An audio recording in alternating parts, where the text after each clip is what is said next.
আব্দুল্লাহ রাদিয়াল্লাহু বলেন, আমি সব ছাড়তে পারবো কিন্তু আমি ঈমান ছাড়তে পারবো না। এরপরে তার চাচা ক্ষিপ্ত হইয়া আব্দুল্লাহ রাদিয়াল্লাহু তাআলার শরীরের মধ্যে যেই কাপড় ছিল সমস্ত কাপড় খুলিয়া ফেলাইছে, বিবস্ত্র করিয়া ফেলাইছে এবং বলতে, তুমি আমার ঘর থেকে বের হয়ে যাও। তার মা যদিও তার ঈমানকে পছন্দ করত না, তার ইসলামকে পছন্দ করত না, কিন্তু মায়ের সামনে ছেলের উলঙ্গ অবস্থা মা সহ্য করতে পারে নাই।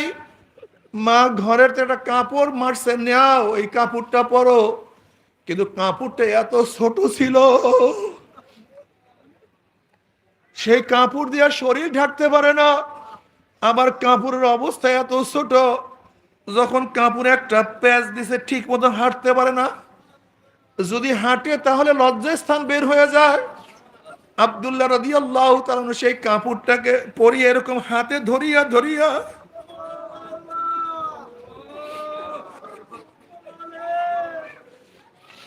হাতে এরকম ধরিয়া ধরিয়া সোজা নবীর দরবারে হাজির।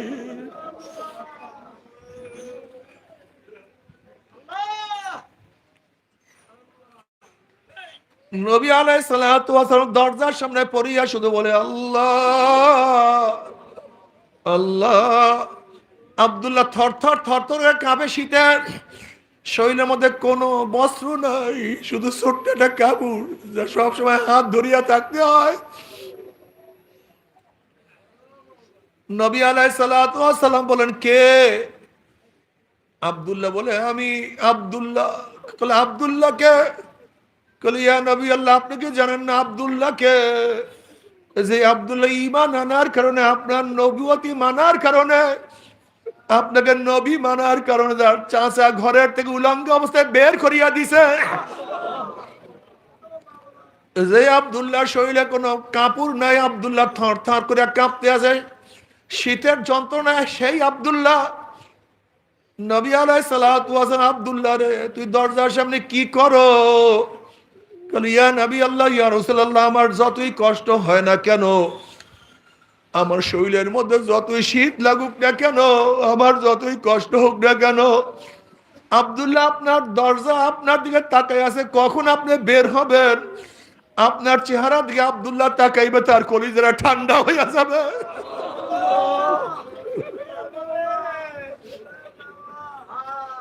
আপনার চেহারার দিকে একবার আব্দুল্লাহ তাকাইবে,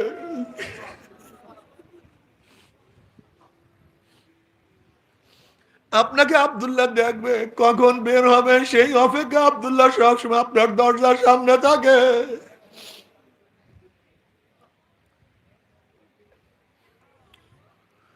ও যুবক বাবারা, আব্দুল্লাহ রাদিয়াল্লাহু তাআলা আনহু কিয়ামতের ময়দানে উঠবে, তুমি আমিও কিয়ামতের ময়দানে উঠবো।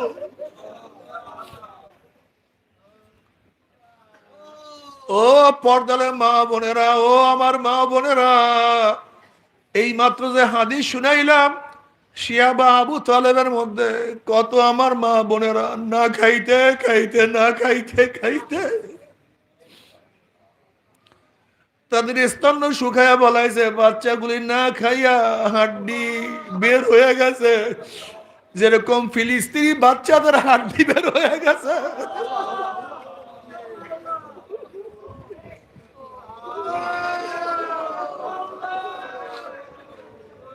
ও আমার মা বোনেরা, এত এত সাধনা করার পর মুসলিম মেয়েরা ঈমান ছাড়ে না।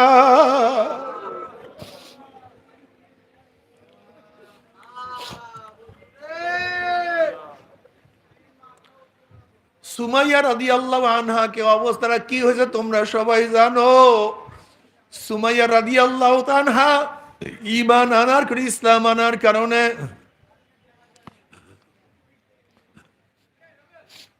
আবু জাহিল্লা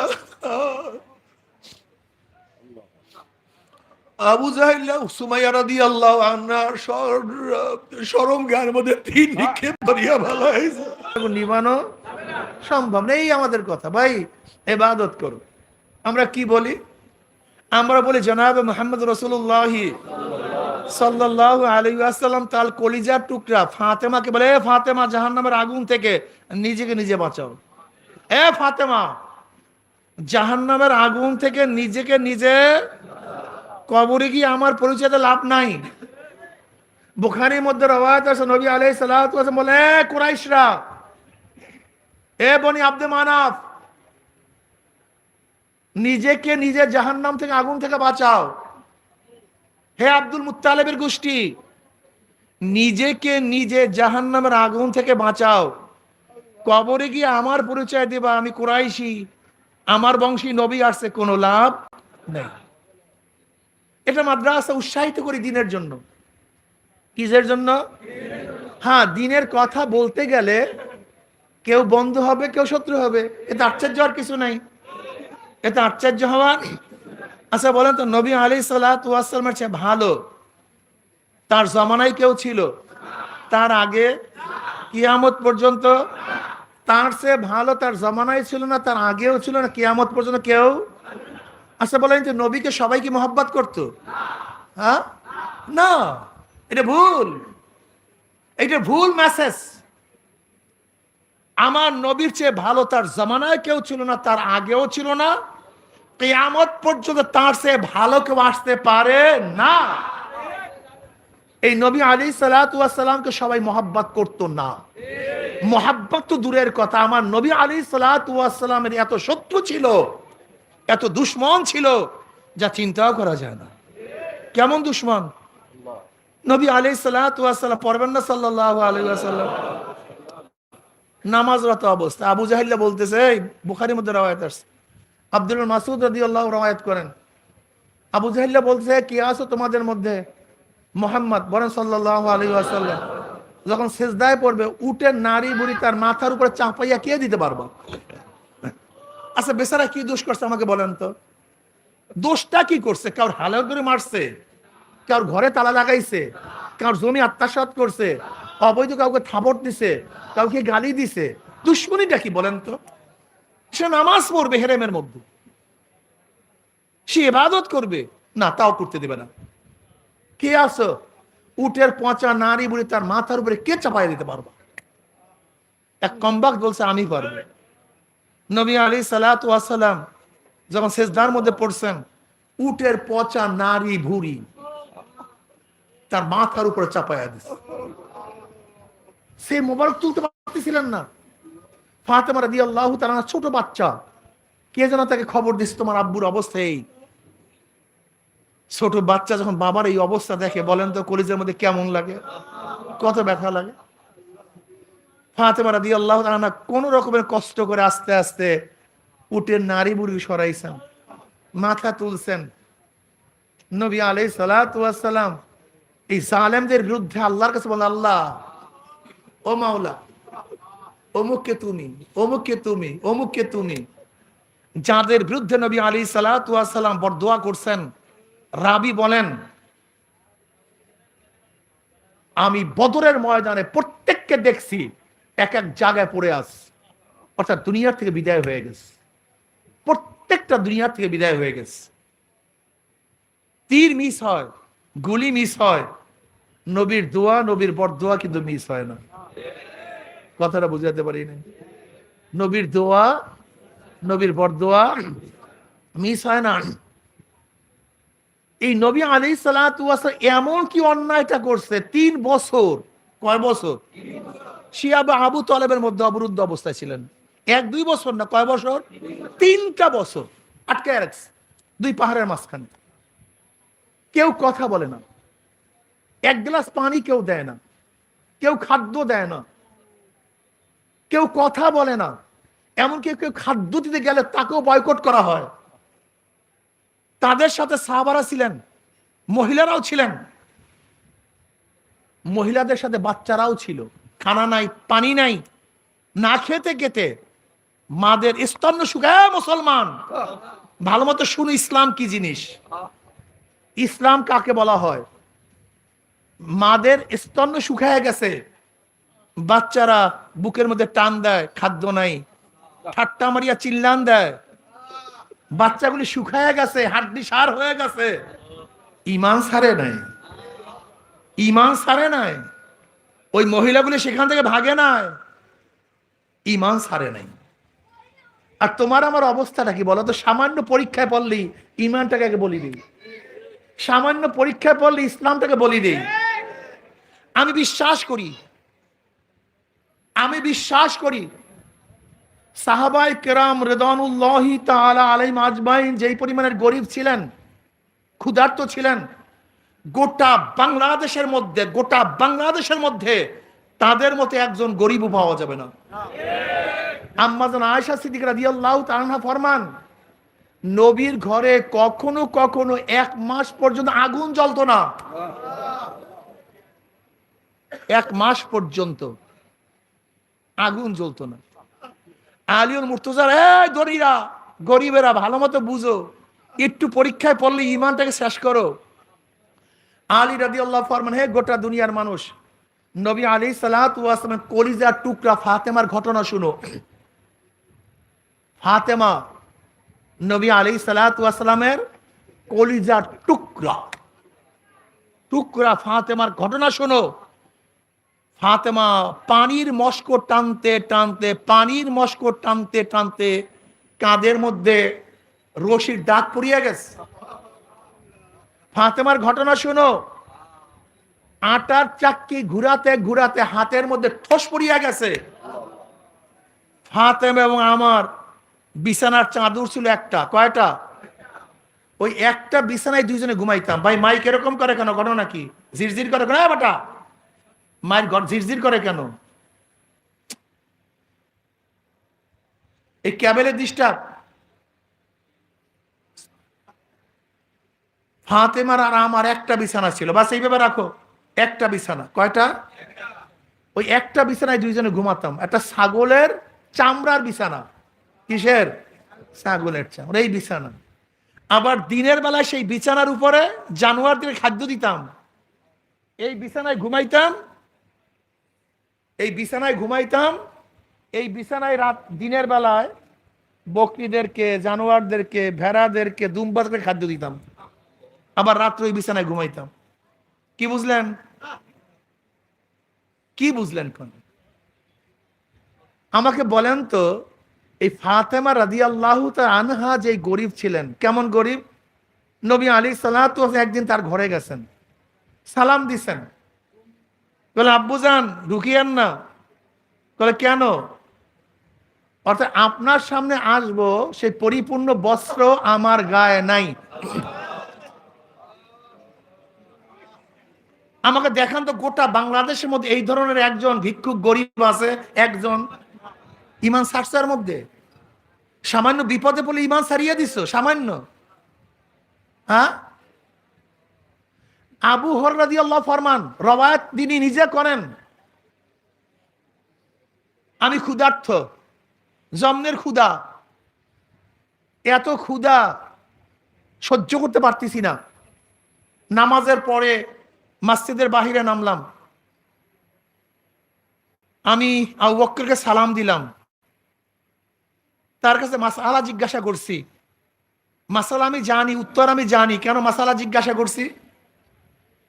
যে আমার মাসালার জবাব দিবে। জিনজিন করে কেন?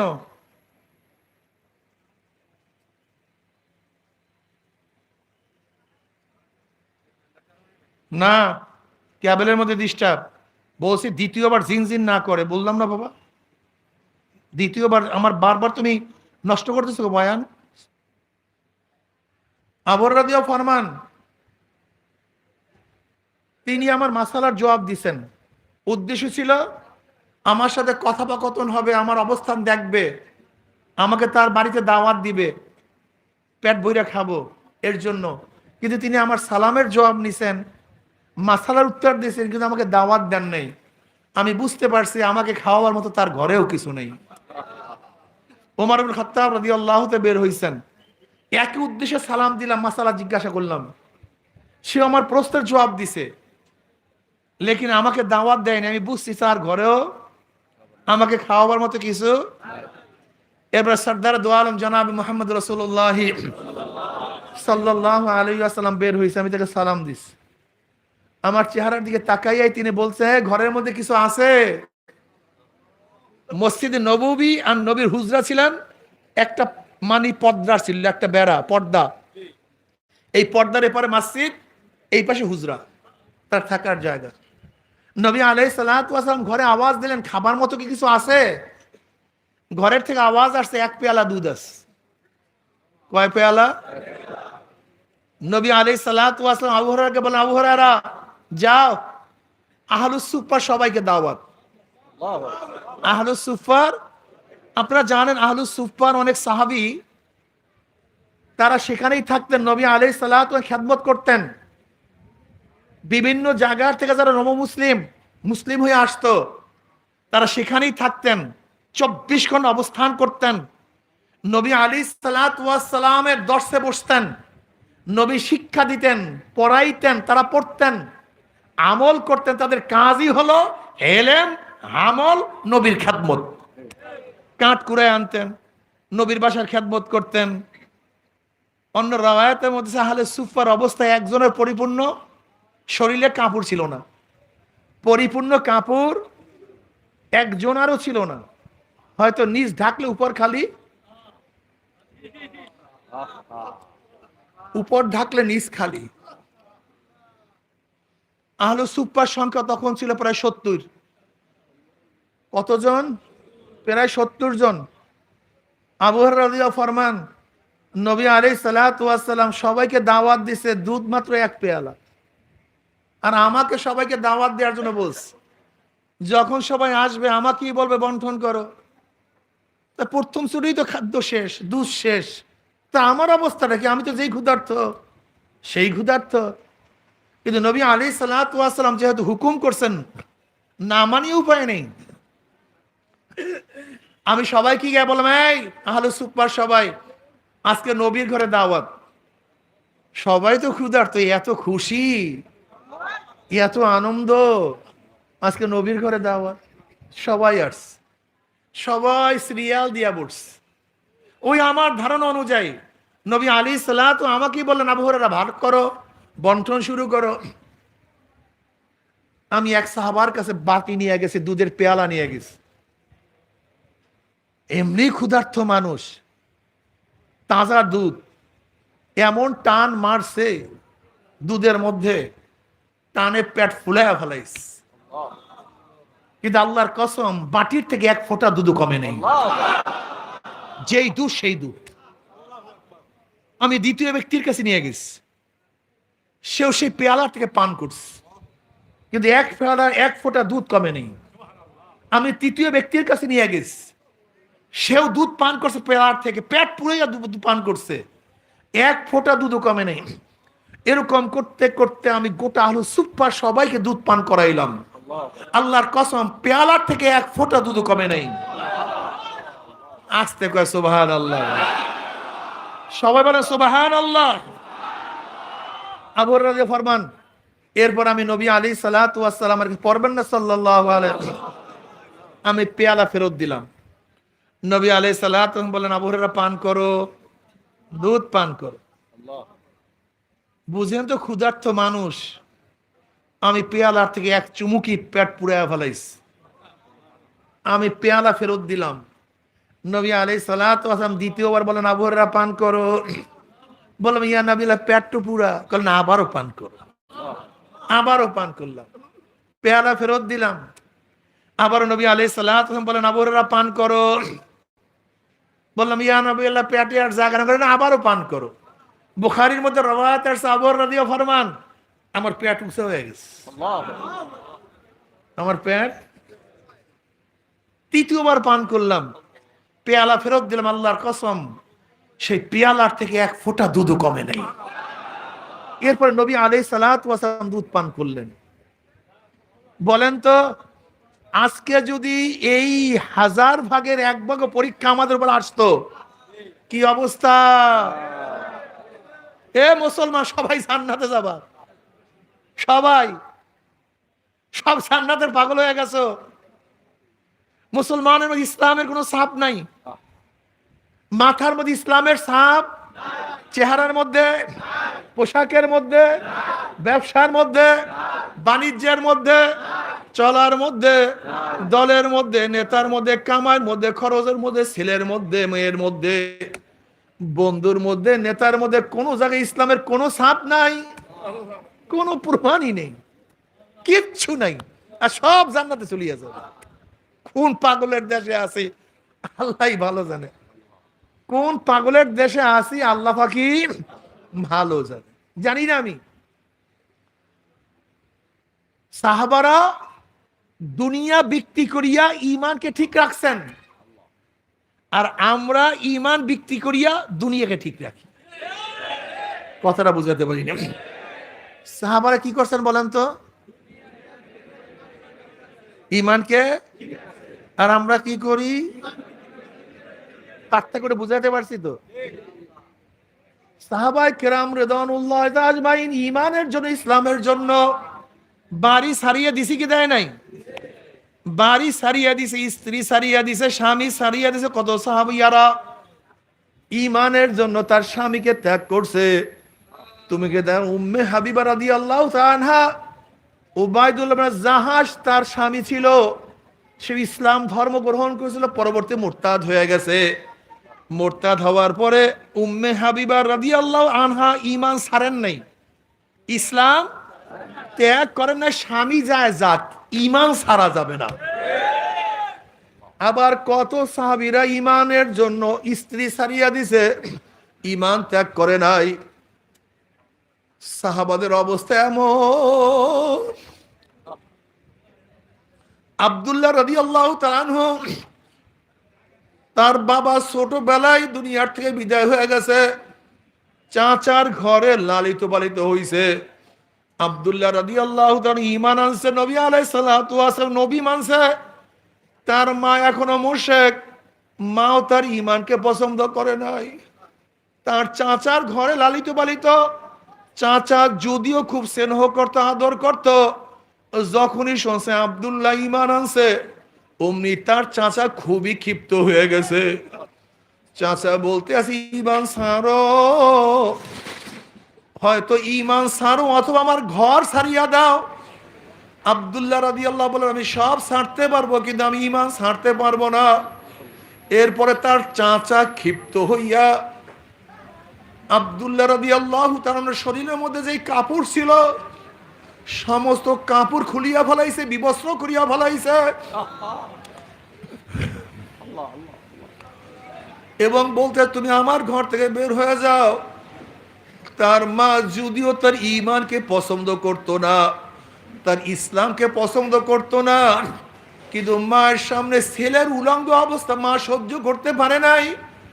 মা ঘরের একটা কাপড় মারছে, নাও এই কাপড়টা পরো, কিন্তু কাপড়টা এত ছোট ছিল, সেই কাপড় দিয়ে শরীর ঢাকতে পারে না। আবার কাপড়ের অবস্থা এত ছোট, যখন কাপড়ে একটা প্যাচ দিছে ঠিক মতো হাঁটতে পারে না, যদি হাঁটে তাহলে লজ্জাস্থান বের হয়ে যায়। আব্দুল্লাহ রাদিয়াল্লাহু তাআলা সেই কাপড়টাকে পরিয়ে এরকম হাতে ধরিয়া ধরিয়া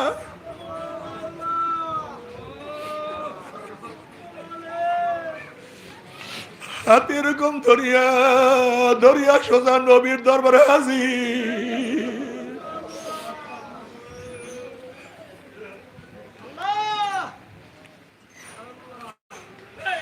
নবী আলাইহিস সালাতু ওয়াস সালাম দরজার সামনে পড়িয়া শুধু বলে, আল্লাহ আল্লাহ।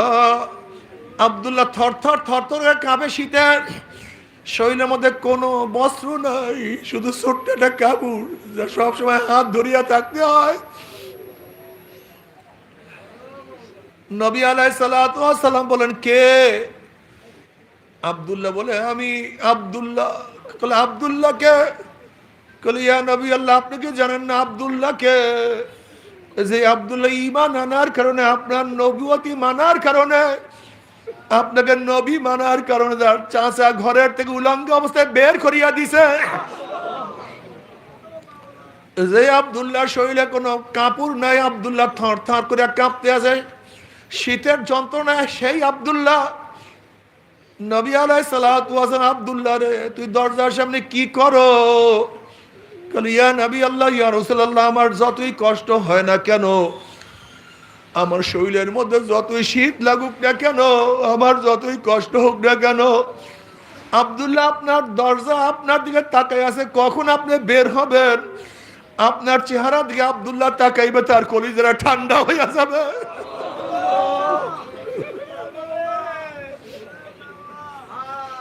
আপনার চেহারার দিকে একবার আব্দুল্লাহ তাকাইবে,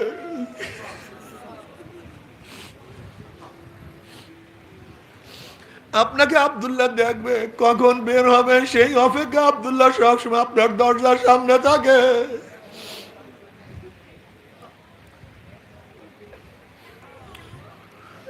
ও যুবক বাবারা, আব্দুল্লাহ রাদিয়াল্লাহু তাআলা আনহু কিয়ামতের ময়দানে উঠবে, তুমি আমিও কিয়ামতের ময়দানে উঠবো।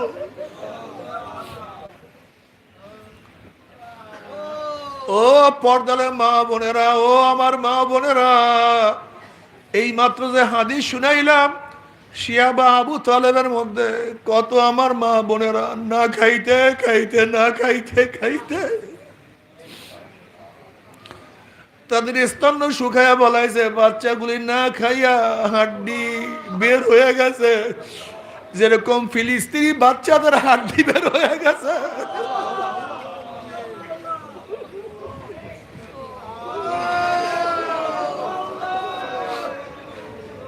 ও আমার মা বোনেরা, এত এত সাধনা করার পর মুসলিম মেয়েরা ইমান ছাড়ে না।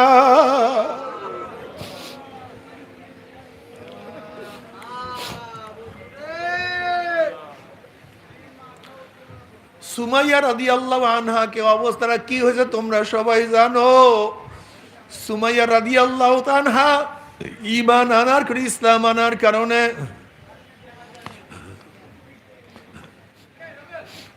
আবু জাহিল্লা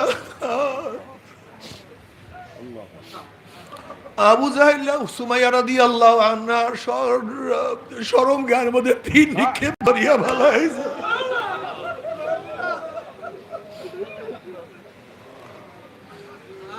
ইসলামের জগতে প্রথম শহীদ হয়েছে সুমাইয়া রাদিয়াল্লাহু আনহা।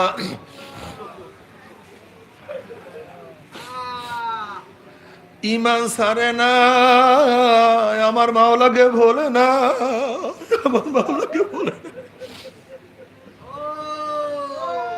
ওরে তুমি কি দেখো না, খুবাইব রাদিয়াল্লাহু তাআলা যখন শুলে চড়ানো হয়েছে, তখন তিনি বলতো ফালাস্তু বালিহিনা উক্তালু মুসলিমান আলা আইয়ি জানবিন কানা ফিল্লাহি মাসরাই ওয়া যালিকা ফি যাতিল ইলাহি ওয়া ইয়াশা ইউবারিক ফি আওসালি শিলবিন মুযাই। আমার কোনো আফসোস নেই, আমার কোনো টেনশন নেই, আমার কোনো চিন্তা নাই, যেহেতু আমি মুসলমান অবস্থায় মারা যাইতে আছি, যেহেতু আমি মুসলমান অবস্থায় মারা যাইতে আছি, আমার কোনো টেনশন নাই, আমার কোনো চিন্তা নাই। যদি আমাকে কাবার দিকে ফিরাইয়া হত্যা করে বা কাবার থেকে মুখ ফিরাইয়া হত্যা করে, যেই অবস্থায় আমাকে শহীদ করা হোক না কেন, আমার কোনো টেনশন, আমার প্রত্যেকটা রক্তের ফোঁটা আমার মাওলা আমাকে যা যা দিয়ে দেবে, নেয়ামত দিয়ে দেবে, আমার মাওলা আমাকে মর্যাদা দান করবে। ফালাস্তু বালিহিনা উক্তালু মুসলিমান, যেহেতু মুসলমান অবস্থায় মারা যায় আমার কোনো টেনশন নাই, কোনো চিন্তা নাই। যেহেতু তারা মুসলমান অবস্থায় মারা গেলে কোনো টেনশন ছিল না। আর তুমি আমি সারাদিন দুনিয়ায় দোকান, এই টাকা, এই পয়সা, এই চাকরি, এই নৌকারি। এ আমার যুবক বাবারাও, মুরব্বী বাবারাও, পর্দালে মা বোনেরাও, আমার বাবারা, ও আমার মারা, কি নিয়ে রওনা করছো, কোথায় রওনা করছো, কি নিয়ে রওনা করছো, কোথায় রওনা করছো, কি নিয়ে রওনা করছো। খবরদার মুসাফির রওনা করছো, পাথেও না নিয়ে কেউ সফর শুরু করিও না। যদি পাথেও সারা সফর শুরু করো, তুমি ঢাকায় যাওয়ার রিক্সাওয়ালার যখন পয়সা দিতে পারবা না, রিক্সাওয়ালা থাপ্পড় দিবে। বাসে যখন টাকা দিতে পারবে না, ঘাট ধাক্কা দিয়া নামায়া দিবে। হোটেল খাওয়ার পরে যখন টাকা দিতে পারবে না, তোমার কান ধরিয়া মলতে মলতে মেসিয়ার তোমাকে লুবি পেটুক করিয়া নামায়া দিবে। অর্থাৎ দুনিয়ার পাথিও ব্যতীত পথ চলতে গেলে ঘাটে ঘাটে সব জায়গায় অপমানিত হইতে হয়, লজ্জিত হইতে হয়, লাঞ্ছিত হইতে হয়। ঠিক হে আখিরাতের মুসাফিরেরা, যারা কবরের দিকে রওনা করছো, কিয়ামতের দিকে রওনা করছো, যারা মিজানে ওঠার জন্য প্রস্তুতি গ্রহণ করছো, যারা পুসরাত পানি দেওয়ার জন্য প্রস্তুতি নিছো, খবরদার খবরদার খবরদার, পাথেয় সংগ্রহ না করিয়া কেউ সফর করিও না, কেউ পথ চলিও না। আজরাইল যখন তোমার আমার রূহ কবজ করার জন্য আসবে, যদি দেখি ঈমান ঠিক নাই, যদি দেখে আমল ঠিক নাই, আল্লাহ মাফ করিয়া দাও, অবস্থা খুবই খারাপ হয়ে যাবে। আমি বারবার একটা নসিহত করি, তুমি কেন খেয়াল করো না, ঘরের মালিকের সাথে যদি পরিচয় থাকে, যত রাত্রি ঘরে ঢুকো না কেন, কোনো টেনশন নাই, কোনো চিন্তা নাই। শ্বশুর বাড়িতে রাত্র 3টায় গিয়ে যদি নক করো, যখনই বলবে কে, তুমি বলো আব্বু আমি আপনার জামাই, অমনি শ্বশুর বলবে জলদি ওঠ, আমার জামাই এত রাত্রে কেন আসছে, কোন বিপদে পড়ছে, বিছানা বিছা, খাদ্যের ব্যবস্থা কর, পানির ব্যবস্থা কর, বাতি জ্বালা। যেহেতু ঘরের মালিকের সাথে পরিচয় আছে, কোনো টেনশন নাই। যদি ঘরের মালিকের সাথে পরিচয় না থাকে, আর রাত্রে গিয়া নক করো, যদি পরিচয় দিতে নাই পারো, এ চোর আসছে, ডাকাত আসছে, ওকে বান, ওকে মার, ওকে ধর, অপমান কর, অপদস্থ কর। যেহেতু ঘরের মালিকের সাথে কোনোই পরিচয় নাই, ঠিক কবরের মালিকের সাথে পরিচয় করিয়া, কবরের মালিকের সাথে পরিচয় করিয়া যদি কবরে যাইতেই পারো, কবরের মালিক বলবে ফেরেশতারা আমার বন্ধু আসছে, আমার দোস্ত আসছে, ওয়াফরুশুল ফারাশ মিনাল জান্নাহ ওয়াল বিসু মিনাল জান্নাহ, আমার বন্ধুর গার মধ্যে জান্নাতের পোশাক লাগায়া দে, জান্নাতের বিছানা বিছায়া দে, জান্নাতের নাজ নিমে মাঝে গোটা কবরটা ভরিয়া দে, গোটা কবরটা নূরে ভরিয়া দে, আলোতে ভরিয়া দে। যেহেতু বন্ধুর সাথে পরিচয় আছে, বন্ধুর কবরে গেছো, কোনো খবর নাই, কোনো টেনশন নাই।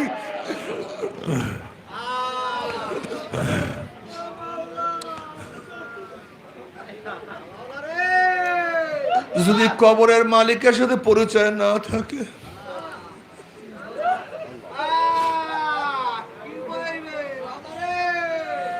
যদি কবরের মালিকের সাথে পরিচয় না করিয়া মাওলার কবরে যাও, কবরের মালিক বল ফেরেশতারে আমার দুশ্মন, আমার শত্রু, ওর সাথে আমার কোনোই সম্পর্ক নাই। এ ফেরেশতারা কবরের মধ্যে আগুন ধরাইয়া দে, অমনি কবরটা হুফরাতু মিন হুফারাইন নার, একটা জাহান্নামের কুয়া হইয়া যাবে। আল্লাহ ডাক দিয়ে কবরের মাটি, ওর সাথে আমার কোনো সম্পর্ক নাই, চাপ দে। অমনি চাপের ছেড়ে এক পাঁজরের হাড্ডি আর এক পাঁজরে লাগাইয়া ফেলাইবে। এ সাপ আমার দুশ্মন আছে, জড়াইয়া ধর। অমনি গোটা কবরটা সাপে ভরিয়া যাবে। আল্লাহ সবাইকে মাফ করিয়া দাও।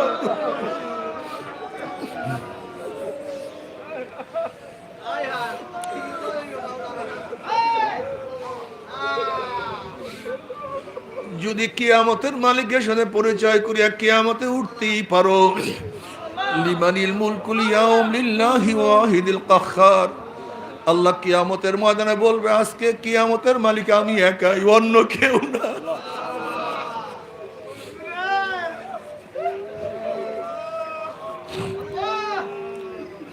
ও বাবারা শোনো, রাতে শুইয়া শুইয়া চিন্তা করিও, ও আমার মারা, ও আমার মারা, একটু শোনো, রাতে শুইয়া শুইয়া চিন্তা করিও।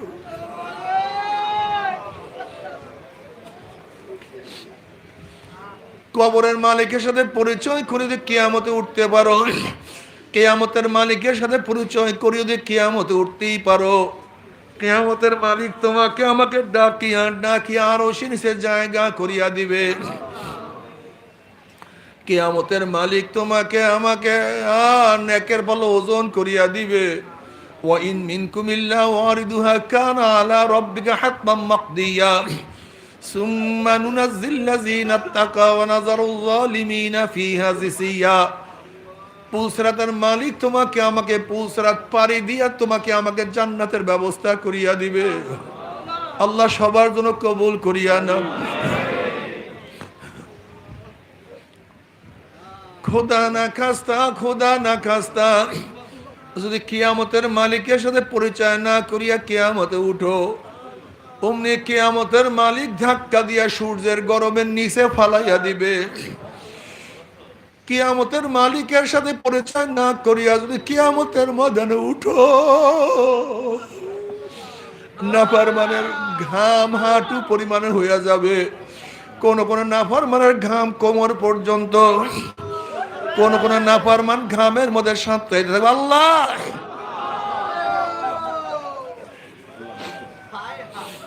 আল্লাহ আমাদের সবাইকে মাফ করিয়া দাও। যদি মিজানের মালিকের সাথে পরিচয় না করিয়া পাল্লার মধ্যে ওঠো, অমনি নেকের পাল্লা হালকা হইয়া যাবে, গুনার পাল্লা ভারী হইয়া যাবে।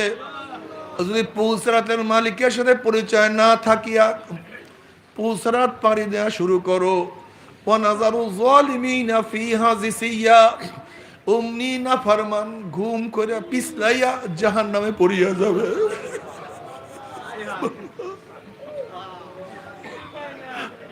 যখনই জাহান্নামে পড়িয়া যাবে,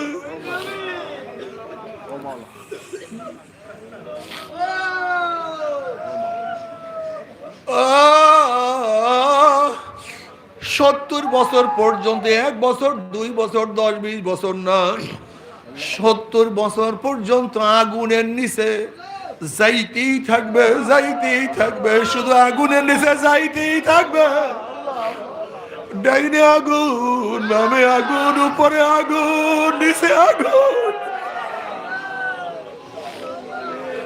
আল্লাহ সবাইকে মাফ করিয়া দাও, আমাদের সবাইকে ক্ষমা করিয়া দাও।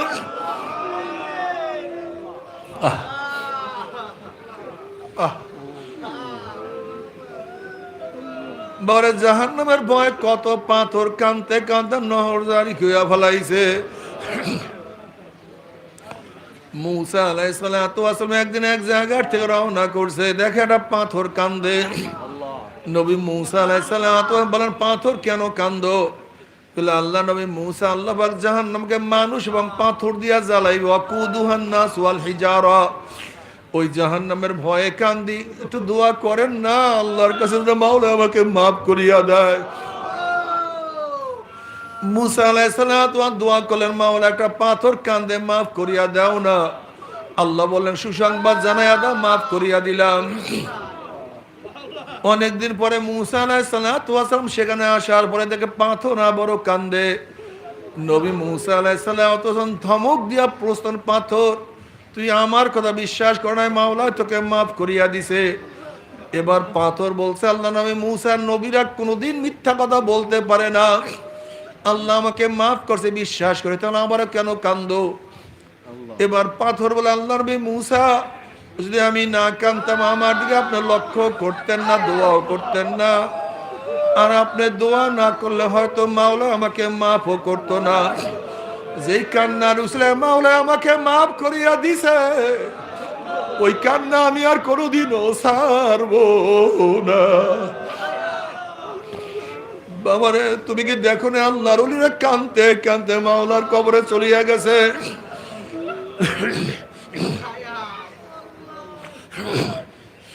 আমার দাদা জান রহমাতুল্লাহ আলাইহি মৃত্যুর কিছুদিন আগে, ইন্তেকালের কিছুদিন আগে কবরের দিকে তাকাইয়া ফোফাইয়া ফোফাইয়া কান্দে, দাড়ি ভিজাইয়া ভিজাইয়া পানি ফলায়, আর মাওলার কাছে বলে, মাওলা রে, মাবুদ রে, মালিক রে, যদি তুমি আমাকে মাপ নাই করে অন্ধকার কবরে আমি একা কেমনে থাকবো রে? সাথী নাই, বাতি না।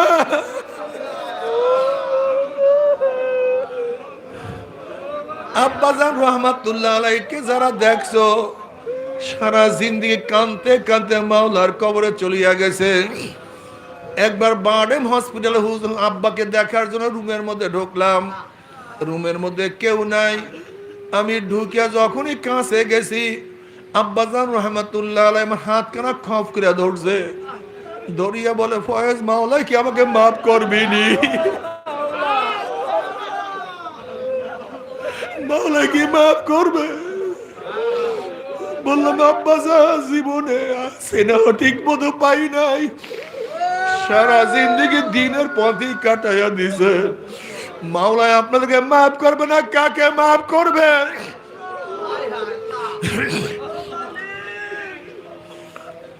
যারা দিনের উপরে থাকার পরে মাওলাকে এত ভয় করতেন, অথচ তুমি আমি সারাদিন গুনার মধ্যে ডুবান্ত, নামাজ নাই, রোজা নাই, পর্দা নাই, জেনার মধ্যে লিপ্ত, সুদের মধ্যে লিপ্ত, ঘুষের মধ্যে লিপ্ত,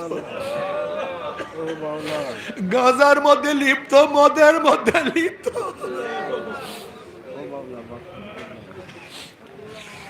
সারাদিন হারাম কবিরার মধ্যে লিপ্ত, এর মধ্যে চোখের মধ্যে পানি নাই, মাওলার ভয় নাই। অথচ নবী আলাইহিস সালাতু ওয়াস সালাম বলেন, এ আমার উম্মতরা কান্দো, উম্মত কান্দো, কান্দো, কান্না না আসলে মুখটাকে বেকাতারা করিয়া, মুখটাকে বেকাতারা করে মাওলা রে,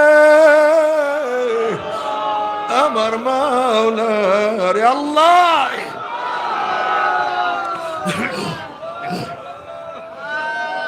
তবে মুমিন মুসলমান বলতে সবাইরই মনে চায় গুনার থেকে ফিরিয়া নেক আমল করিয়া মাওলার জান্নাত কিন্তু সবাইরই যাইতে মনে চায়। গুনাহ নিয়া মাওলার জাহান্নামে কাউরে কিন্তু যাইতে মনে চায় না। কিন্তু কেনই বা আমরা নেক আমল করতে পারি না, কেনই বা গুনার কাম ছাড়তে পারি না? এর মূল কারণ না আপনার এবং আমার পিছনে নফস এবং শয়তান লাগিয়া রইছে। এই নফস এবং শয়তান থেকে ফেরার জন্য যে কোনো একজন হক্কানি আল্লাহর ওলির হাতে হাত দিতে হবে রে বাবা।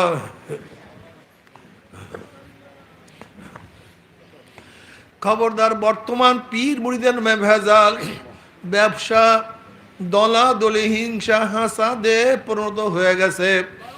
সমস্ত আল্লাহর ওলি একমত, যেই পীরের 5 জন মুরিদের মধ্যে কমপক্ষে 3 জনকে দেখবেন আলহামদুলিল্লাহ সুন্নাত মুআফিক আমল আখলাক মজবুত হইয়া যাইতে আছে, গুনার কাম ছাড়তে আছে, নেকের আমল ধরতে আছে, কলব নরম হইয়া চোখে পানি আসতে আছে। বিরিকতর নাম কি, ফলে পরিচয়।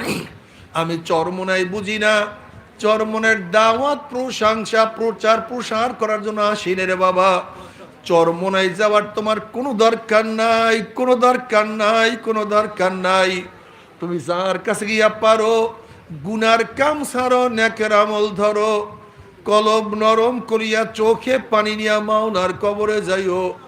যেরকম দুনিয়ার ঘরে আগুন লাগলে পানি ছাড়া নিবানো যায় না, ঠিক তদ্রুপ তোমার এবং আমার গুনার দ্বারা যে জাহান্নামের আগুন জ্বলিয়া রইছে, চোখের পানি ও ছাড়া কিন্তু জাহান্নামের আগুন নিবানো সম্ভব না। কাজে আমার জন্য দোয়া চাই, আমিও দোয়া করি। সবাই সবার জন্য প্রাণ খুলিয়া দোয়া করো, মনের থেকে দোয়া করো, যেন কিয়ামতের ময়দানে গলাগলি বাঁধিয়া মাওলাই একসাথে জান্নাতে যাওয়ার তৌফিক দিয়া দেয়। আল্লাহুম্মা আমিন, আল্লাহুম্মা আমিন। আল্লাহ, আল্লাহ তুমি মাঠের দিকে তাকাইয়া দেখো। আল্লাহ, আল্লাহ তুমি মাঠের দিকে তাকাইয়া দেখো, তোমার বান্দার এখানে কেন আসছে? ও আমার পর্দার মা বোনেরা, 2 হাত তুলিয়া মাওলার দরবারে কান্দো। আল্লাহ, আমরা কেউ নামাজ কাজার গুনাহ নিয়া, কেউ রোজা সারার গুনাহ নিয়া, কেউ বেপরদা অপকর্মের গুনাহ নিয়া, কেউ হারাম গভীরা গুনাহ নিয়া তোমার শাহী দরবারে হাত তুললাম রে মাওলা। দয়া করে, মায়া করে তুমি আমাদের জিন্দেগির সমস্ত গুনাহ খাতা মাফ করে দাও। আল্লাহ, আল্লাহ তুমি মাফ করবাই না, ক্ষমা করবাই না। তোমার বন্দার এখানে কেন আসছে? আল্লাহ, আমরা রিলিফ নেওয়ার জন্য আসি নাই, চাউল নেওয়ার জন্য আসি নাই। কেউ নামাজ কাজা করিয়া ফেলাইছি, কেউ রোজা ছাড়িয়া দিছি, কেউ বেপরদা অপকর্মের মধ্যে লিপ্ত হয়ে গেছি। কেউ হারাম কবিরা গুনাহ করিয়া ফলাইছি। আল্লাহ আমরা জাহান্নামের কাজ করিয়া ফলাইছি। আল্লাহ জাহান্নামের খাতার থেকে আমাদের নামটা কাটিয়া দাও। আল্লাহ জাহান্নামের খাতার থেকে আমাদের নামটা কাটিয়া দাও। আল্লাহ জান্নাতুল ফেরদাউসের মধ্যে আমাদের নামটা উঠায়া নাও। আল্লাহ আমার যুবক বাবাকে কবুল করিয়া নাও। আমার মুরব্বী বাবাদেরকে কবুল করিয়া নাও। আমার মা বোনদেরকে কবুল করিয়া নাও। আল্লাহ আমরা যারা হাত তুললাম জানি না কার মা নাই, বাবা নাই, স্ত্রী নাই, সন্তান নাই, দাদা নাই, দাদু নাই, নানা নাই, নানু নাই। আল্লাহ যত মুমিন মুমিনাত মুজাহিদরা কবরে শুয়ে রয়েছে সবার কবর আযাবকে মাফ করে দাও। ইয়া আল্লাহ খাস করে আমাদের শায়েখ মুর্শিদের কবরকে জান্নাতের বাগিচা বানায়া দাও। মা দাদা সহ तमाम দুনিয়ার মাশায়েখদের মাকামকে জান্নাতের মধ্যে বুলন্দ করে দাও। আমাদের আওলাদ তোমার খাস গোলাম বানিয়ে কবুল করে নাও। রব্বানা হাব লানা মিন আজওয়াজিনা ওয়া যুররিয়াতিনা কুররাতা আইন ওয়াজআলনা লিল মুত্তাকিনা ইমামা। রব্বিরহামহুমা কামা রাব্বায়ানি সগীরা। ওয়া সাল্লাল্লাহু তাআলা আলা